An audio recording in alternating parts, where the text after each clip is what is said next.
different issues facing the world today and also regional issues, like you mentioned, including what's happening in Afghanistan at the moment. And one country that's got a keen interest in what is going on over there is Pakistan, which is right next door. And I'm joined by the Foreign Minister of Pakistan now, Shah Mahmood Qureshi. And we're going to talk to him about what he sees is happening in that region at the moment. Mr. Qureshi, the US troops, NATO troops, are going to be withdrawing in September from Afghanistan, but at the moment there seems to be an increase in violence from the Taliban. What's your assessment of the situation in Afghanistan? Is it ready at the moment for this withdrawal? Well, I'm concerned. I'm concerned with the rising level of violence in Afghanistan. And this violence is not just linked to the Taliban. It goes beyond the Taliban. There are other forces, other spoilers like Daesh, like spoilers within Afghanistan who are perhaps not very keen on peace and stability because they have their own designs and own motives. So it's a complicated situation. There are internal struggles going on within Afghanistan. Then within the region, there are other conflicts that are impeding the economic growth and economic integration of South Asia. For example, the Jammu and Kashmir dispute. The world, in my view, is getting increasingly embroiled in the Great War, competition and confrontation, and people are being forced to take sides. That is a new complicated situation that we are dealing with.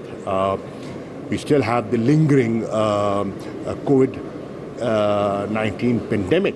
It hasn't gone away, and it will leave behind implications, economic implications, financial implications. Are we ready for that? I'm not sure. So it's a complicated world that we are in.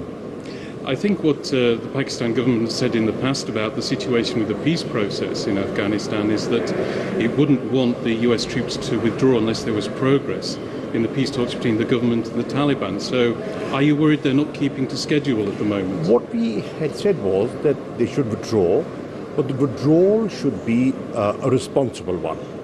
And what we were advocating, along with the withdrawal, we were very keen that the peace process advances in tandem with the withdrawal. What I am seeing is the withdrawal is taking place at a fairly rapid pace, but the peace process is moving ahead at a snail pace. And that is, there's a bit of disconnect over there, and that is of concern to me. What role can Pakistan play in all of this? Can it bring any pressure on the Taliban or any other groups that are fighting in Afghanistan to pull back from confrontation, get them to talk maybe in a more sincere fashion?